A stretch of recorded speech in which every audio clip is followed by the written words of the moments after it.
வணக்கம் நண்பர்களே. சத்குரு பகவானை நம்ம பார்க்கணும்னு நினைச்சு வீட்டில் கிளம்புறப்பயோ அது ஐயாவுக்கு தெரியும்.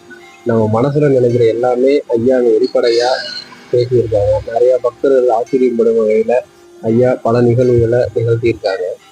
ஒவ்வொரு பதிவுலையும் ஐயாவை பற்றி ஒவ்வொரு நிகழ்வுகள் பார்த்துக்கிட்டு இருக்கோம். அடுத்தடுத்த பதிவுகளில் ஐயாவோட மகிமைகளை தெரிஞ்சுக்கலாம். இந்த சேனலை சப்ஸ்கிரைப் பண்ணிக்கோங்க. ஒட்டஞ்சத்திரம் பகுதியில் காவல்துறை அதிகாரிக்கு ஒரு நிகழ்வு நடக்குது அவங்க வாழ்க்கையில. அந்த நிகழ்வை பற்றி தான் நம்ம இந்த பதிவில் பார்க்க போகிறோம். கொலைகாரன் ஒருத்தங்க தப்பிச்சு போயிடுறாங்க. தனிப்படை வச்சு தொலைவுறாங்க, அவங்க கிடைக்கவே இல்லை. இவங்களுக்கு பதவியே பறி போகிற நிலைமையில கடைசி நேரத்தில் ஐயாவை பார்க்கறதுக்காக போகிறாங்க. சித்தர்கள் எப்பவுமே பொதுவாக அவங்க நினைச்சாதான் நம்ம அவங்கள போய் பார்க்க முடியும். நம்ம நினைச்சா அவங்கள போய் பார்க்க முடியாது. தடைகள் வந்துக்கிட்டே இருக்கும்.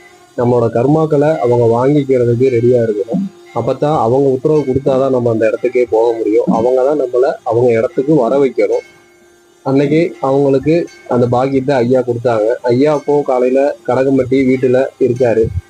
தன்னோட மனைவி 2 காவலர்கள் மப்டியில கூப்பிட்டுக்கிட்டு இந்த காவல்துறை அதிகாரி ஐயாவை பார்க்கறதுக்காக கனகம்பட்டிக்கு போறாங்க. அப்பதான் முத போறாங்க. இவங்க ஒட்டஞ்சத்திர பகுதியை சேர்ந்தவங்க. ஐயா காலையில வீட்டுல இருக்கிறாரு. இவங்க இங்க கிளம்புறப்பயே ஐயா அங்க கூட இருந்த பக்தர்கள்ட்ட சொல்றாங்க, இன்னைக்கு ஒருத்தன் ஆட்டை காணாமனு என்னை தேடி வரான்டா சாமி அப்படின்னு ஐயா அங்க இருந்த பக்தர்களுக்கு சொல்லியிருக்காங்க.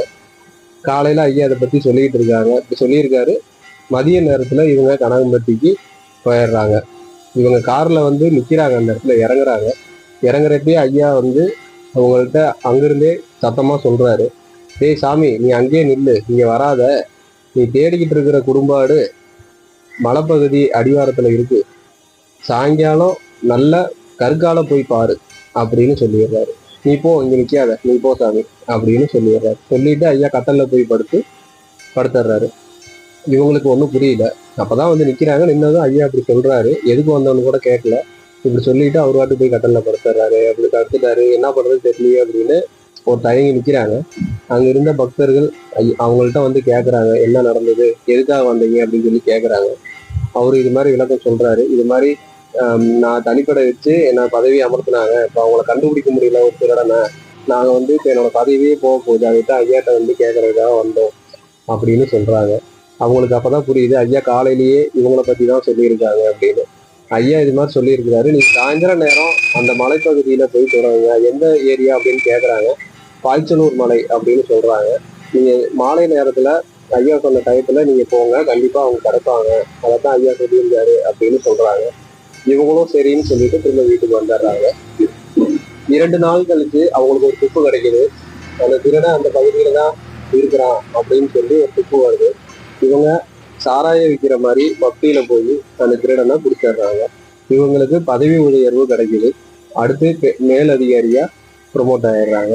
ஐயாட்ட திரும்ப நன்றி சொல்றதுக்காக வராங்க. ஐயா சாப்பாடு வாங்கி கொடுத்தாங்க, இங்க இருக்கிறவங்களுக்கு சாப்பாடு வாங்கி கொடு அப்படின்னு சொல்லி அன்னைக்கு அங்க இருந்த பக்தர்களுக்கு சாப்பாடு வாங்கி கொடுன்னு சொல்லிட்டு அவங்கள அனுப்பிச்சு வச்சிடுறாரு. தன் மனசுல இருக்கிற குறைகளை சொல்லாமலேயே ஐயா தீர்த்து வைப்பாங்க. நம்ம இங்க வீட்டுல கிளம்புறப்பே ஐயாவுக்கு தெரியும் நம்ம எதுக்காக வரோம், என்ன குறையாக வரோம், நம்ம மனசுல என்ன கவலை இருக்கு அப்படின்னு. ஐயாவுக்கு தெரியாம எதுவுமே நம்ம பண்ண முடியாது. சத்குருவே சரணம், சத்குருவே சரணம். கனகன்பட்டி பழனிசாமி சாமிகள் திருவடியை சரணம்.